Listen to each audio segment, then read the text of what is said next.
عن أبي أيوب قال قال رسول الله صلى الله عليه وسلم أربع من سنن المرسلين الحياء والتعطر والسواق والنكاح। হযরত আবু আইয়ুব রাদিয়াল্লাহু তাআলা আনহু থেকে বর্ণিত, তিনি বলেন, রাসূলুল্লাহ সাল্লাল্লাহু আলাইহি ওয়াসাল্লাম বলেছেন, চারটি বিষয় হলো সকল রাসূলগণের সুন্নত, শুধু আখিরি নবীর সুন্নত নয়, বরং তামাম আম্বিয়াগণের সুন্নত বা তরিকা।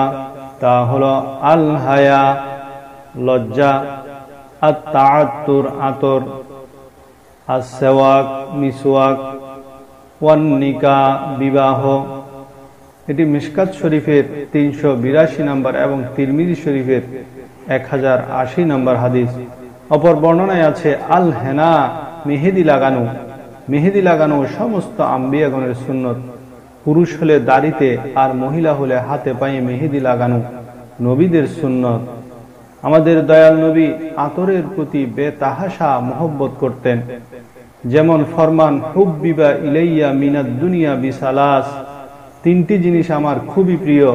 প্রথমত আত্তিবু খুশবু, দ্বিতীয়ত হলো ওয়াল মারাতুস সালিহা নেককার স্ত্রী, তৃতীয়ত হলো কুররাতু আইনি বিসসালাত, আমার চোখের ঠান্ডাকারী হলো নামাজ।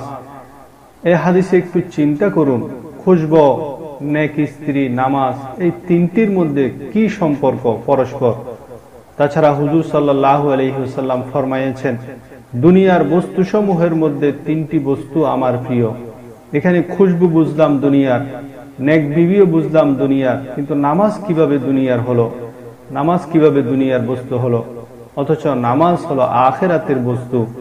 উলামায়ে কেরাম এর ব্যাখ্যায় বলেন যে খুশবু, নেক বিবি ও নামাজের মধ্যে একটির সাথে অন্যটির সম্পর্ক হলো, যদি খুশবু ব্যবহার করে এবং স্ত্রীও নেককার হয়, তাহলে স্বামীর হক সমূহ সে সঠিকভাবে আদায় করে, ফলে স্বামীর মন মেজাজ ভালো থাকে, তাহলে তার নামাজে কোনো ধরনের অনীহা থাকে না, সে অত্যন্ত মনোযোগের সাথে নামাজ আদায় করতে পারে।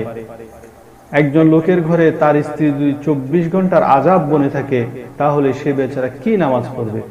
সেজন্য এই তিনটি জিনিসের মধ্যে পরস্পর সম্পর্ক খুবই নিবিড়। হুজুর সাল্লাল্লাহু আলাইহি ওয়াসাল্লাম 3 ধরনের আতর ব্যবহার করতেন। এক প্রকার হলো গোলাপের আতর, দ্বিতীয় হলো আউদ আতর, তৃতীয় প্রকার হলো মুশকা আম্বর। কখনো কখনো এই তিনটিকে তিনি মিক্স করেও ব্যবহার করতেন, তখন সেটিকে গালিয়া বলা হতো। সুতরাং সুন্নতের নিয়তে এখনো কেহ যদি খুশবু আতর ব্যবহার করে, তাতে মন প্রফুল্ল থাকে, স্ত্রী যদি নেককার হয়, তাতেও মানসিক শান্তি থাকে, তখন একদম আন্তরিকতার সাথে ইতমিনানের সাথে নবীজির চোখ জুড়ানো আমল নামাজ আদায়ে আর কোনো বাধা থাকে না।